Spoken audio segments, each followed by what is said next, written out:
That baby. Okay, so with everything that you all have shared, I think the mix is great, and this is why. Every experience has had some form of change, shift, or trauma, right? And I think that as we move forward, when we talk about mind, body, and spirit, I am going to definitely emphasize heavy on that today, because I think that if we can learn to continue to invest in those spaces, what it will do is give us an opportunity to become not only our best selves in life, but as we continue to go through certain things, we can navigate at a much greater pace, right? So even when we're tired, like you mentioned, Leif, right? Even in those moments where it's just like, you can still be able to move forward in a productive way. So with that being said, a little bit about myself and why I'm in this work, right? Because it's easy to say like, oh, I do a lot of work in mental health. She could have easily just pulled me up from out of the Puget Sound today and y'all didn't even know it, right? No, I'm not some random that Dr. Lewis got. For me, the mental health space is very important. So born and raised in Chicago, in 5th grade, coming out, my mom and dad transferred me over to my first public school. And for those of you all that are familiar with Chicago or maybe seen things as far as video-wise, Chicago is actually really known for its roasting culture. Right? And I'm not talking like the lame stuff that they got on Comedy Central. I'm talking like, I will your mama you to death, okay? Like, it is that bad, right? And so with that roasting culture, it was like we would literally point out anything and pick on whatever we could find. So for me, transferring over from private Christian school into my first public school, I walk in on the first day. I'm a little short, overweight kid. One kid walks up to me, pokes me in the stomach, woohoo, makes the Pillsbury Doughboy noise. Everybody gets a good laugh, right? And it was all good for a period of time. For me, I was able to hold my own. But what I noticed very early was that I was struggling with this component of validation and acceptance from my peers. And so as I had these struggles today, during that time with my peers, what I started doing was dealing with this like immense amount of sadness, but then also too, kind of trying to figure out, well, what is each day gonna look like? So anxiety hit me very early on. And so when this happened, I didn't really know how to deal with it, but I tried to mask my pain through certain things. And the reason why I said earlier that I don't really care about the title, labels, and positions is because for me, for a while, titles, labels, and positions were used as masks to hide the pain that I was experiencing. And so halfway through the year, what ended up taking place was that after recess one day, I was like a bomb Pokemon card player. This is before Pokemon Go, when everybody was jumping into the ocean and walking into the highways. Like I was him when it came to Pokemon card games, right? I was that kid in class. I had the thick binder, put it in my book bag with all my Pokemon cards, and I Naruto straight through the hallways, right? Nice. And so during this time, that was the thing that made me feel safe. One day during recess, at the end, I had just beat off my classmates. I got some really dope hieroglyph Pokemon cards that day, won it in the battle, and the next thing you know, I go to the bathroom, and my bullies meet me in there, the jocks of the school, and they end up beating me up, taking my Pokemon cards, and I'm looking up at the ringleader, and I'm like, why are you doing this? And he's like, people like you can't defend themselves, so we do what you as we please. Referring to my weight, referring to the fact that in this space of me not having this identity, what I started to deal with up here was the fact that I knew that I couldn't do anything to defend myself. So I went home that day, I'm on the school bus, and I'm angry, I'm frustrated, I'm crying, and I'm not mad at them for what they did, I'm mad at myself for the fact that I couldn't change my physical appearance at the time. And so when this happened, I started having these thoughts and ideas. Before I move any further, I want to make sure that I have permission. But before I ask for permission, I want to do two things. The first is this. Can we, in this space today, take some time, if we hear something in this conversation or whatever else that rattles us, that makes us feel a certain type of way, it might even trigger you. I want to encourage you all to take time instead of usually hitting that flight, fight, or freeze button that we have mentally and emotionally. Let's lean in. Let's lean into the moments where we find ourselves being triggered. Let's lean into the moments where we find ourselves having to have uncomfortable conversation or uncomfortable truths. And the reason why I think this is so important is because what it does is it gives us an opportunity to actually start to embrace a deeper level of healing and freedom for ourselves. So If we can do that, I'm good with it. The second piece that I want to do, I want us to be able to take off our mask today. When I say take off the mask, this is actually a chapter that I wrote in my third book back in 2016, right? And so in this idea of taking off the mask, it essentially means being real, being honest, being open, but also being vulnerable and transparent in that process. So with that being said, I just need to know, do I have permission to take off my mask before we move forward? Can I? Please? Okay, because I want to go into the next part of this conversation, but I needed to set that on the ground first. All right, cool. Y'all said yes? We good to go. So I'm on the bus that day, and in this process, I start thinking to myself, what can I do to change this? So I say, well, maybe I could just cut some of the fat off of my body, everything would be okay, and I would lose weight. I'm 11 years old at the time, maybe 10 actually. And in this time frame, when this happened, I go home. My mom and dad did not make it home from work yet. My brother did not make it home from school. I get there and I try it. Of course, no weight was lost, but what it did was it opened up the doorway to what we would identify as self-mutilation. Over the next 10 years, I struggled deeply when it came to cutting, when it came to suicide attempts, when it came to anxiety and depression. And so during that time frame, it was really funky because early on it started off with me being bullied. But what ended up transitioning, I got out of that school at the end of the 6th grade year. 7th and 8th grade, I started shooting up in height. By the time I got to high school, 9th grade, I'm 6 feet tall, lean 175, and come to find out I am actually pretty darn good in the sport of football. Scholarship offers galore starting my freshman year. And in this, I'm thinking like, yo, my life has changed forever because now who was once bullied is now in a space where I'm seen by everybody. I'm making the city newspaper each week. And so for me, I thought it was good, but what I did not realize was that everything that had happened was just simply swept under the rug. So by the time my sophomore year of high school came, what I ended up finding out, so freshman year, I'm going to be honest with y'all, we're going to have a nice little open family conversation today. Freshman year, I went to an all-boys Catholic school, right? It was fun. It was great, right? Like, it was a brotherhood and a bond. My mom and dad, though, parents are interesting. When they like each other, they keep having kids, right? And so for my mom and dad, boom, that's what ended up happening. And so they couldn't afford the tuition anymore at the Catholic school, so they transferred me to the school up the street.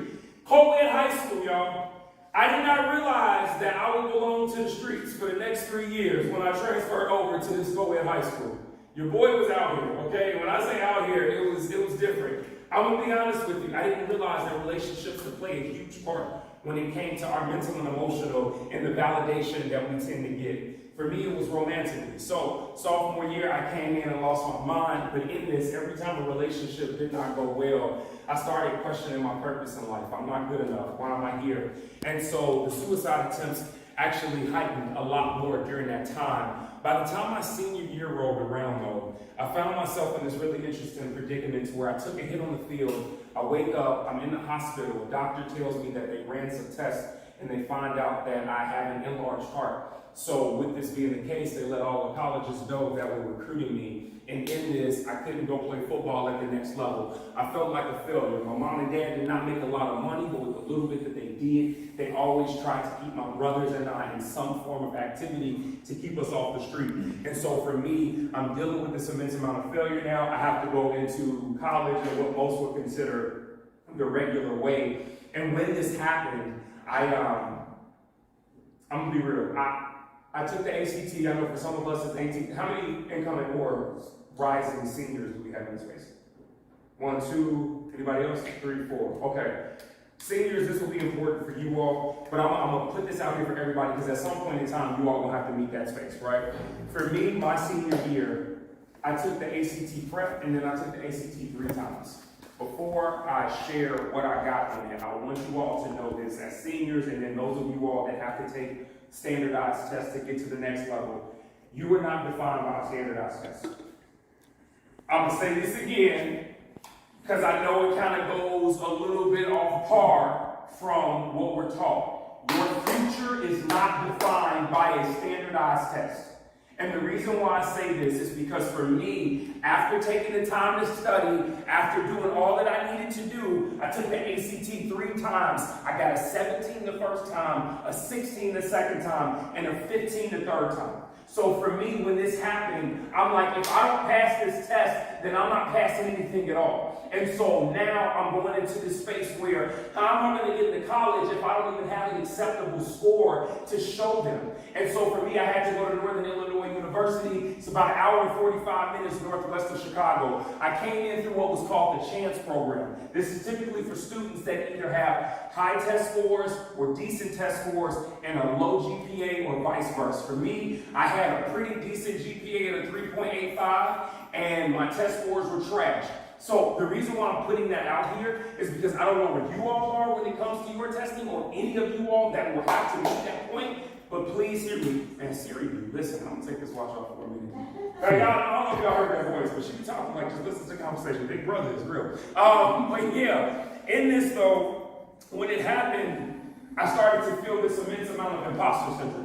Like, I don't belong. There's no way I'm going to make it throughout college if I'm not able to pass a test. So I walked onto that campus to August of 2006. From August of 2006 to January of 2008, my life spiraled out of control in the span of 18 months. Literally. From that time frame, I ended up going from 200 pounds to 370 pounds. My health was bad. Physically, my physical health was actually really bad. During that time, I also was failing in school because I didn't feel adequate enough to go to class because of the whole GPA piece and because of the whole test score piece. So for me, I think freshman year, the first 3 semesters essentially, I had a 1.4 GPA, 1.5, 1.6. So if y'all know anything about GPAs, a 2.0 is technically the lowest you can have as a passing GPA. And so for me, I'm under that. I get a letter stated that if I don't get off of academic probation by the end of that semester, I will be academically dismissed. This was January of 2008. But then also during that time, August of 2006 to January 2008, once again, relationships, y'all. Sometimes we will degrade ourselves for the simple fact that we want to be able to have something that makes us feel like we're alive. And that's what I did. So I hopped into a relationship where I became the victim of domestic abuse for a year and a half. Did not realize that this was a thing that men dealt with, but it is. And so I spiraled out of control. Dr. King Day of January 2008 was celebrated on January 21st that year. That day, I found out that I wasn't the only one that belonged to the streets, but apparently my ex did too. So when this happened, it broke my heart. She cheated on me, and it was something different. We lived in the same dorm hall, on the same floor. I had just finished washing dishes. We're going back and forth, and in the process of us having a quick argument, I black out, but the last thing I said is, if you don't give a care about me, and nobody else gives a care about me, then why should I care about me? And in that same breath, I took the first object that I had from washing dishes, went down my arm 5 times where the word love now sits. I wake up to a doctor cleaning me up in the hospital. And he says to me, Mr. Taylor, you tapped the main vessel at the top of your wrist, but no blood coming on. He follows up to say, you got a purpose in life and you need to figure out what it is. Little did this doctor know that purpose was the very thing that I had struggled with for so long. And so in me struggling with this, all I could do was sleep on what he said.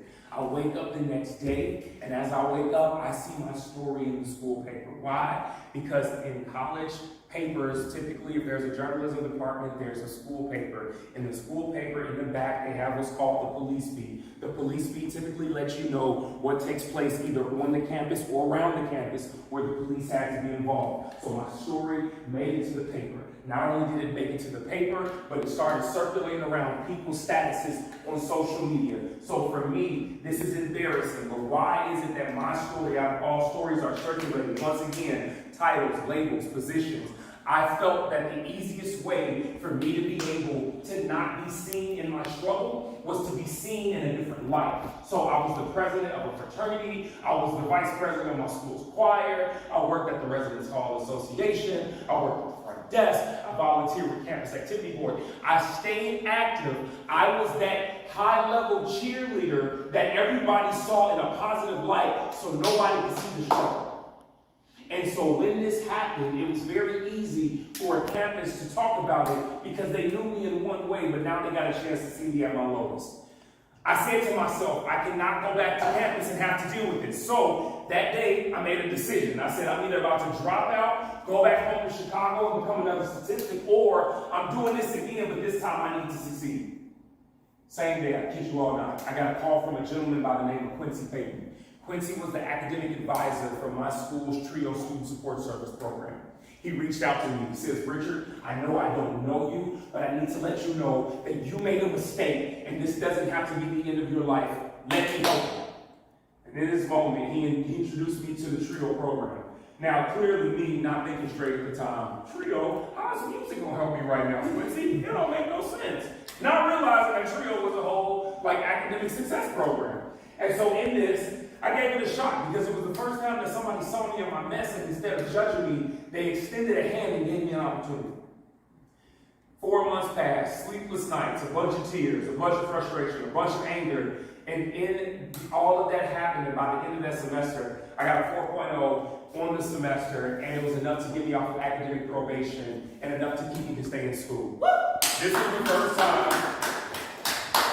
I mean, don't move too loud because here's the reality. I appreciate the move, but this is what I'm saying though, right? I got a 4.0 on the semester. My brain, I'm like, oh yeah, 4.0, I'm about to be at least at a 3.5 cumulatively. Nah, I got a 2.3, right? I'm like, yo, I thought it was gonna balance out better. I'm like calling my folks, I'm about to be on the dean's list. Nah, that didn't happen. And so what it did though is it gave me an opportunity to stay in school. And this is what I said. If I can do it in this one area of my life, then I can do it in others. So after being able to academically start to get a good footing, what I did was I had to work on the mental. Actually, part of me being able to stay in college was the dean of students letting me know that I had to go and seek out counseling at our school's counseling department for the next 2 years. And I fought it nail in tooth. Why? Because of experiences that I'm pretty sure some of us have, right? Like for me, I'm a professional singer as well. That part I left out on purpose. But for me, music was a huge part of it, and it started from my experience growing up in the church. And so with that being said, I couldn't talk about mental health struggles because it was you not praying hard enough. It's just the devil. For some of us, it's about protecting the family name, right? We can't bring shame to the family, so what happens in this house stays in this house. You're not supposed to let no shrink know what's going on because they might try and divide the family. For some of us, it might be the fact that our ancestors experienced what most would consider worse for their time, which might very well be true, but we don't compare experiences when it comes to trauma and the feelings and the emotions that go on. There are a host of other things that I could talk about too when it comes to things that we've heard, right? For our men in the room, when they talk about the fact it's Men's Health Month as well, right? And I know for a lot of us, we would be demonized or ostracized if we opened up about our emotions, right? We would be labeled. They would talk about us. They would say things. And so in this, whatever it is, we've all heard different things when it comes to things that can keep us muzzled from not opening up. And so for me, I fought going to the counseling department for a very long time. But I will say this, it was the best decision I could have made. Because what it did was it gave me an opportunity to actually get a chance to realize that nobody was trying to tell me about myself or overanalyze me, but it gave me an opportunity to see the help that I genuinely needed. So, all of that to say that by the end of that, I would say 5-year trek in college, because it definitely wasn't 4.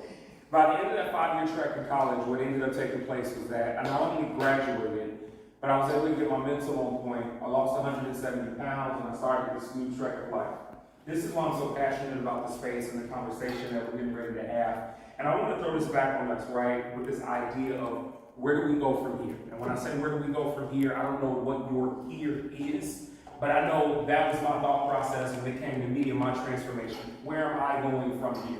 So I want to give us this little bit today, and then I'm going to get out of you all's way. We'll do some Q&A, and I would love to talk to you all. So with this idea, where do we go from here? Like I said, I don't know what your here is, but I want you to consider that when it comes to what you want to see here, now, in this space, here, now, throughout the rest of this week, but then also here, now, through the 6 weeks that you have together, and then taking it beyond through 2022 and letting this be a catalyst that will help you elevate as you move forward in life. With that being said, the first point that I want to give us is this, right? We need to make sure that we do not neglect our mental health, right? We all have mental health, and our mental health deserves a proactive approach so that we can minimize the moments that we react when it's too late. So I want to break this down real quick. In the book that you all are getting today, the first chapter is literally called We All Have a Mental Health. I remember when I first had this conversation, it was 4 years ago. I had just finished up a keynote, and I was doing a Q&A. Somebody asked me a question. For whatever reason, we all have a mental health was the first thing that came out of my mind.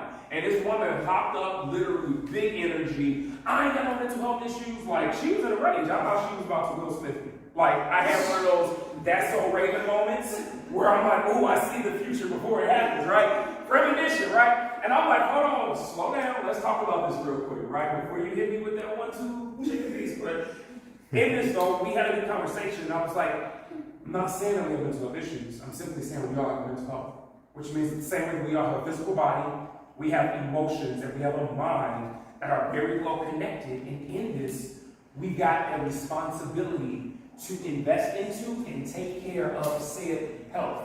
I want to make sure that I'm very clear though, right? Because what did I say that woman said? She said that I don't have any mental health issues.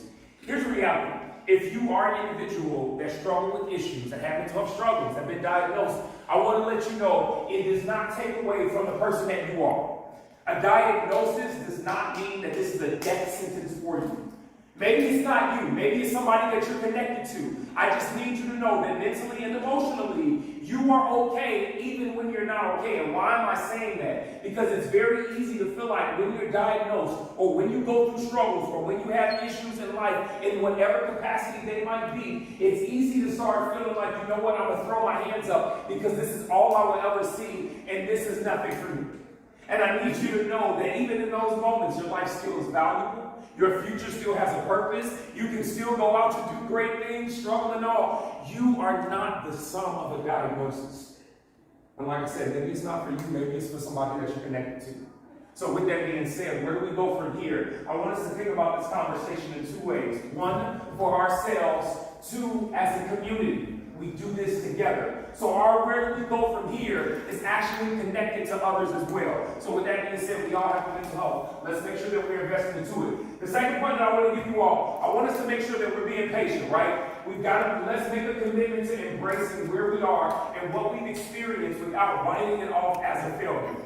Let's make sure that we're okay with the fact that sometimes we're going to take what we consider an L. Be patient with yourself, though. Show yourself grace because this is not a sprint. It's really not, right? So I need us to be cautious when it comes to how we treat ourselves, understanding that we all have a mental health. We've got to be able to take care of ourselves. The next point that I want to give you all, set your intention to being present in each moment. Let's make sure that we are intentional about being present in every moment that we have. That way we can make sure that even in the worst of times, we are still grounded within ourselves. After that, right, let's make space for grace.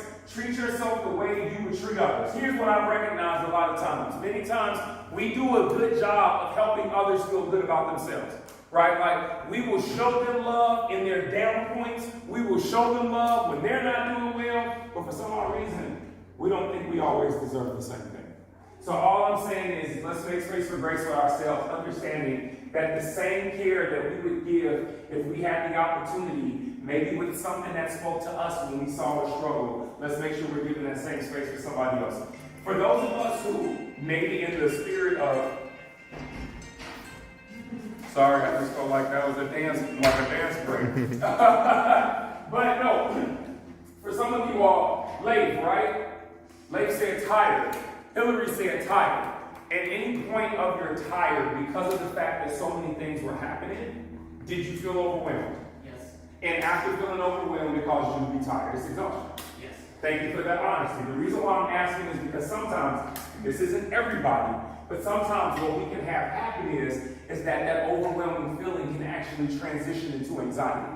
We become anxious about every experience. We become anxious about everything that happens. So I want to talk real quick from this space of anxiety caused by life experiences. Whenever we enter uncharted territories, it's easy to become anxious and feel lost or like we're falling behind. So how do we combat the anxious thoughts and feelings? I'm going to give you a few points, very practical, that I think can help us in this, right? The first is this, and it comes, all of this is in 31 Days of Power as well. We want to make sure that we're fact-checking our thoughts, right? We've got to remember that not every intrusive moment or overwhelming thought is signaling a legitimate reason to worry. I'm a massive overthinker, y'all. Like, literally. I will see one thing and create a scenario that does not exist. For real, for real. I'm like Michael Jordan when he was playing against his foes. Like, All you gotta do is smile at me and say hi. And in my mind, I'm like, oh, you think I'm the enemy, right? Like, I will create negative experiences in my head that aren't real. But this happens for a lot of us, whether we recognize it or not. Sometimes with our experiences, we will let one thought turn into something that doesn't exist. And by the end of it, we're anxious and we're ready to fight for what? And so in this, I just want to encourage us to make sure that we are taking the time, hear me, just because you have the thought doesn't mean that it's true.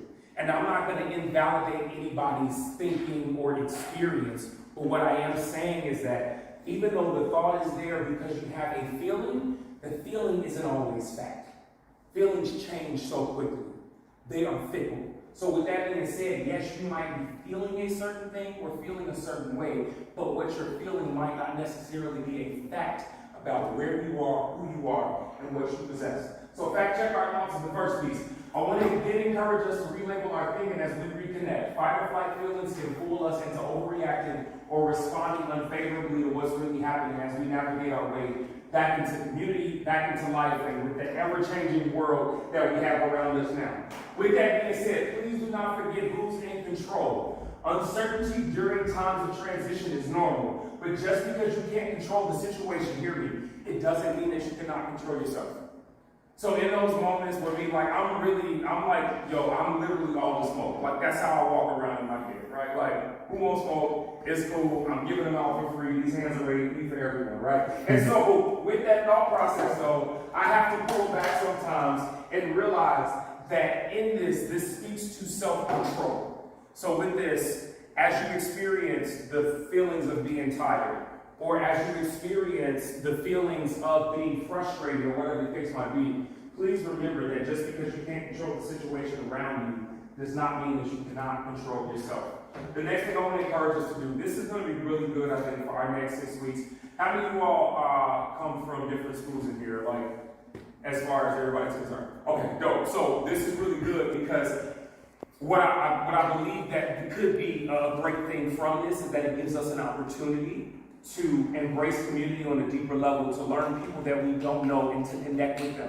Why am I saying this? A lot of times it's very easy for us to think that just because we don't know folks, we have nothing to bring to the table. That's actually not the case. What I'm starting to see more and more is that we as individuals carry certain things that other people need.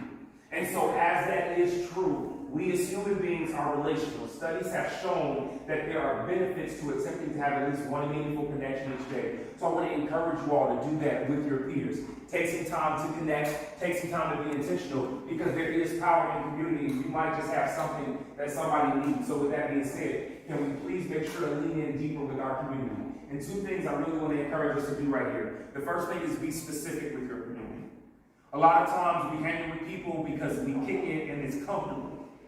What I'm saying is that in that space of comfortability, in our friendships, in these bonds that we create, can we be specific about where we are or what we need? But then also, too, can we be honest? Because we cannot heal on half-truths. So a lot of times we are with friends and we don't know that they're struggling, or maybe they got something going on that day. And in this, I think it's important for us as the friend who might be going through, let's be honest with our people fully and not leaving folks on with just a half-truth of where we are. I'm almost done here. We talked about the power of community, right? And I want to leave you with this final thought on that. You are not weak for admitting that you're in a season of struggle and that maybe you need help balancing everything that you're currently going through. That's normal for all of us. That's life. I would say identity check. I think that with this though, it sounds like Dr. Lewis actually has a lot of dope stuff coming for you all, so I'll skip that one. How can we help though, right? I want to encourage us as a community in our time together. And y'all have kind of done it, right? Like, I was not expecting an Upward Bound summer kickoff this morning where y'all were doing Tai Chi already, right? I was not expecting a summer Upward Bound kickoff where like y'all out here playing, what's the little ball, netball?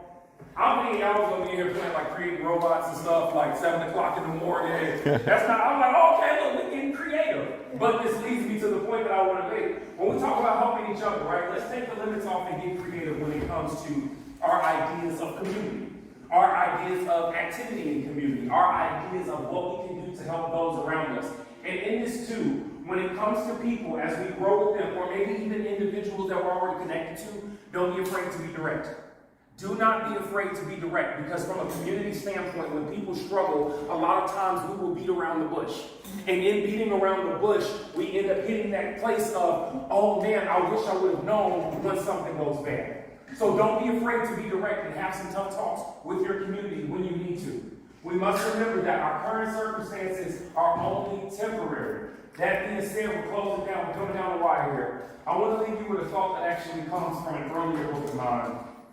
And this thought is there is hope. And I'm going to let y'all in on the secret. For some of y'all that were at the Washington State conference, I talked about this a little bit, but I took my Christmas tree down in April.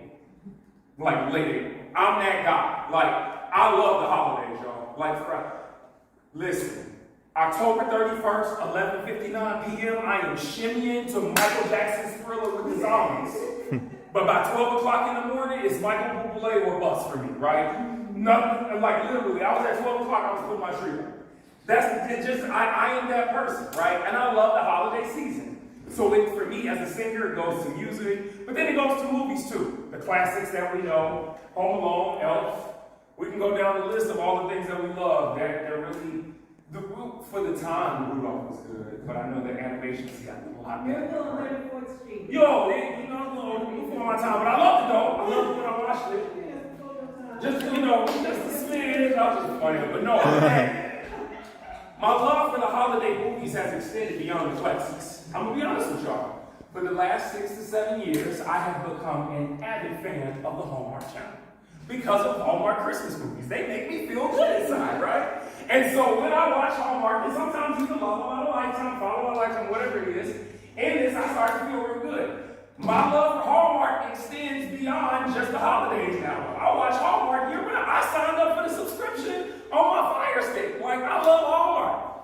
But in this, I noticed something when it comes to these types of movies, right? They give us a very huge sense of hope. They make us feel real good, right? And here's the reality. The storyline is typically the same. Like, they might razzle-dazzle it up a little bit and kind of switch it up. But for the most part, you're either taking a guy or a gal from some small town that's now working in the big city, and they got to work through the holiday to try and get the raise or the new position. They're getting ready to take over the company. But I also got to go back home and help mom and dad struggle in business, right? I got to go save the town, otherwise Christmas won't happen. And so in this, they go through the first hour and 15 minutes of the movie. The whoever the main character is going crazy in the process. They meet either another guy or a gal, and in this, I hate you because you trying to tear the town down, or I hate you because you didn't do me right in high school, and I don't like you anymore. We could have been something early on, whatever the case might be. First hour and 15 minutes of the movie, I'm like, all right, cool, where we going? Come off that commercial break, though, that last 45 hit different. That last 45 is different. Sometimes it's a gaze of the eye, sometimes it's a brush on the skin, and next thing you know, all of a sudden, like, they start liking each other. It's real weird. I'm like, oh, that's all it took, huh? That's all it took was a little Christmas magic, boom, we good. But in this, though, by the end of the movie, they fall in love, the town is saved, everything is great, and now you know we on that 90-day fiance trial. Cool, all right, great. Sometimes we see that, though, and it's very easy to look at that, and it gives us a sense of hope, because it's like, oh, if it can happen for them, it can happen for me. But what if that's not hope, though, right? Even though many of our recent experiences have given us opportunities to feel hopeless, I believe that hope exists, but what if we need to reframe our perspective on hope? So what if hope doesn't necessarily look like what the movie portrayed? A lot of times in sports, what if hope is not the walk-off grand slam home run in baseball? What if hope is not the game-winning shot in basketball? What if it's not the game-winning touchdown? What if hope exists, but we need to change our perspective on how hope is really actually taking place in life around us? So in basketball, maybe it's not the game-winning shot, but maybe it's 2 free throws to tie it up. Maybe it's the field goal in football that will extend it into overtime. Maybe it's not the walk-off grand slam home run that we would hope the Mariners would make. But maybe it's just a run back in to extend the innings. What if in the space of the Hallmark movie channel and all of these lovey-dovey movies that we get, all of those things happen, but at the end, instead of jumping right into it and thinking that in 2 hours everything is good, what if the main character took some time to say, hey, I like you, you like me, but let's pause real quick. I got some questions I need to ask. How's your credit? Do you have children around the world that nobody knows about? How do you deal with trauma? What's your relation like with your mom? Like, just some simple things that we can help in gaining a better perspective on hope, understanding that we're going to get to that point at some point in time, but maybe there are baby steps in between. What if hope is small baby steps done right over a consistent period of time? What if, for many of you all, whether you know it or not, you have actually been a great example of hope? If I was to ask you all by show of hands, even though things have been good for some during the pandemic, Kayla mentioned it earlier, like she got a chance to learn and really just kind of grow. If I ask by show of hands, at some point in time over the last 2 years, who has struggled at any point in time? Who could honestly say that they have? That's all of us in the room. Hands up, thank you. Thank you for your honesty. That being said, though, in the space where you struggle, but the fact that you're still here today, that's hope. The fact that you didn't quit, the fact that you didn't give up is hope. I'm almost done. I got you. I know you want the pizza. I promise I got you. So I don't want us to get discouraged in those moments and times where just because it's not happening right when we wanted to, that hope doesn't exist. But what if we just need to reframe our ideology of hope? And with that being said, I want you all to be encouraged with this idea that your best days are ahead of you, but it's okay to embrace humble expectations for the time being. It's okay to look at that baby step that maybe you overlooked at one point in time and didn't think it was adequate or significant enough, and understand that that baby step is actually leading you in the right direction forward. Hope exists. Your life is worth living even through the hardest of times. This is my second to last slide. And I want to make sure that this is put out here for anybody that needs it. You don't, if we can have a one-on-one conversation, if you find yourself struggling, I want to stay connected with each and every one of you all. But I just want to put this out here right now for anybody that needs this reminder. Your life is worth living even through the hardest of times. And the reason why I say that is because we lose so many folks in the space when you talk about suicide. I met a young man, I had to speak in California this past Saturday. I met a young man, he was my height, I thought he was like a teenager, like late teens. His story made national news last year, or 2020. His story made national news because he tried to take his own life and shoot himself in the head. And I didn't realize I was sitting in front of him at this conference. And he says to me, Richard, I just need you to know that this was like a weight lifted off of me. He was 13 when he talked to me on Saturday. That means he was 11 when it happened.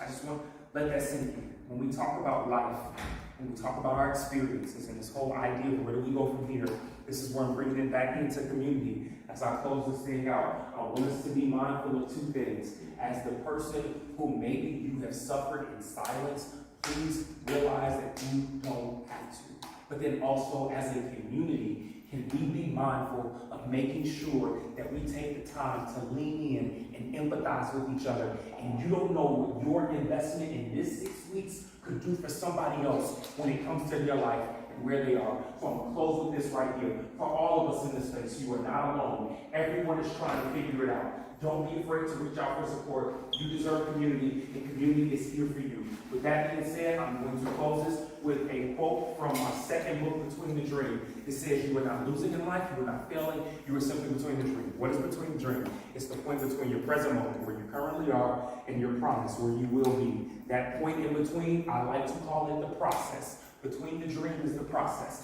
When you embrace your process, I'm a firm believer that you can embrace your progress. And when you embrace your progress, you can walk into every promise, purpose, and plan meant for your life. So, Peninsula College Upward Bound family, thank you so much for your time. You are not losing in life. You are not failing. You are simply between the dream. Trio works, and please clap it up for yourself.